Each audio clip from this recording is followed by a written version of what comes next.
लेकिन हमें बहुत खेद है कि अभी जब हम गए तो हमसे राज्यपाल जी नहीं मिले।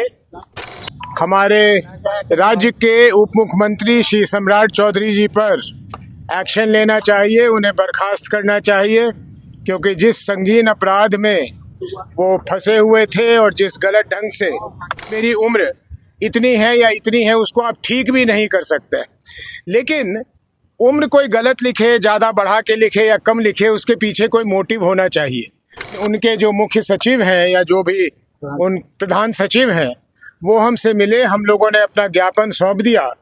ज्ञापन के साथ ही नहीं, ये पूरे देश के साथ, हमारे देश के संविधान के साथ एक बहुत क्रूर मजाक है कि ऐसे व्यक्ति हमारे राज्य के उप मुख्यमंत्री बने हुए हैं। नमस्कार दोस्तों, मैं अमित कुमार सिंह और आप देख रहे हैं परसुमित लाइव न्यूज। जनसुराज पार्टी का प्रतिनिधिमंडल आज मंगलवार को राजभवन में राज्यपाल आरिफ मोहम्मद खान से मुलाकात करने पहुंचा। इसमें राष्ट्रीय अध्यक्ष उदय सिंह, प्रदेश अध्यक्ष मनोज भारती, वरिष्ठ नेता रामबली चंद्रवंशी और प्रदेश महासचिव किशोर कुमार शामिल रहे। पूर्व निर्धारित कार्यक्रम होने और राज्यपाल से समय मिलने के बावजूद जनसुराज पार्टी के प्रतिनिधिमंडल की मुलाकात राज्यपाल से नहीं हो सकी।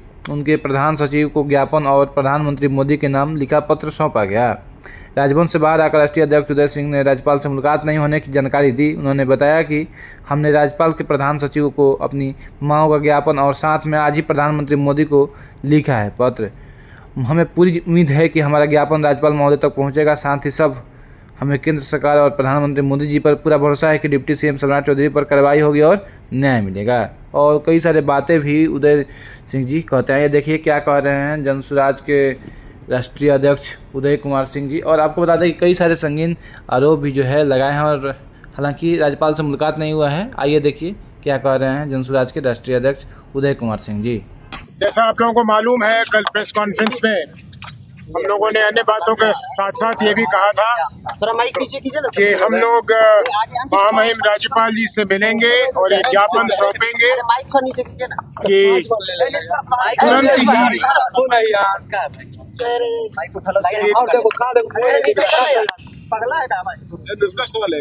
तुरंत कि बिना विलंब के हमारे महामहिम राज्यपाल जी को हमारे राज्य के उप मुख्यमंत्री श्री सम्राट चौधरी जी पर एक्शन लेना चाहिए, उन्हें बर्खास्त करना चाहिए, क्योंकि जिस संगीन अपराध में वो फंसे हुए थे और जिस गलत ढंग से अपने उम्र को कम दिखाकर वो बाहर निकले हैं, ये हमारे संविधान के लिए एक मजाक बना हुआ है।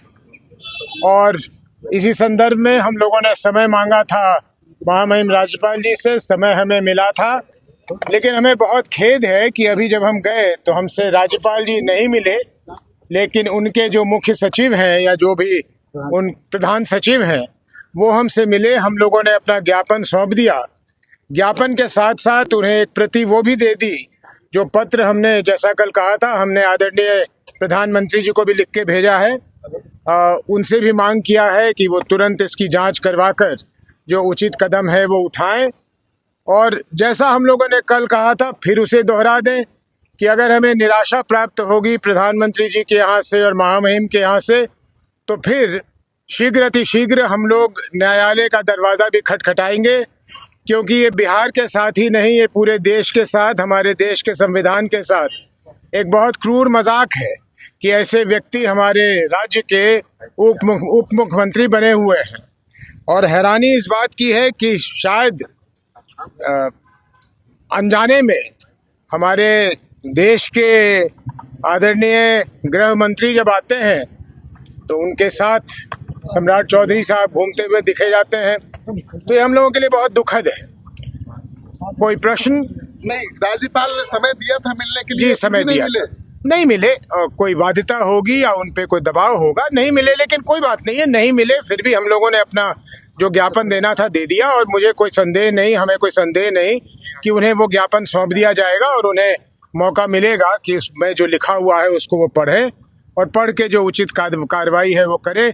नहीं करेंगे तो जैसा हमने कहा कि फिर हम न्यायालय का दरवाजा खटखटाएंगे। तो सबसे मिलते हैं, आम खास सबसे, आपसे क्यों नहीं मिले? चलिए, हो सकता है कि हम लोगों में कोई और ज्यादा खास बात हो कि नहीं मिलना चाह रहे हो, तो कोई बात नहीं है। ज्ञापन शिल्पीराज मामले को भी लेकर जी नहीं, ज्ञापन में हमने सिर्फ जो मांग किया है वो किया है।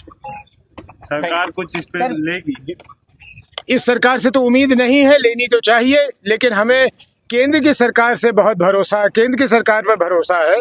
और खास करके आदरणीय प्रधानमंत्री जी जो स्वच्छता की बात करते हैं हमेशा सार्वजनिक जीवन में, उन पे तो हमें बहुत भरोसा है कि वो कुछ ना कुछ कार्रवाई करेंगे। उनको भी ज्ञापन देंगे?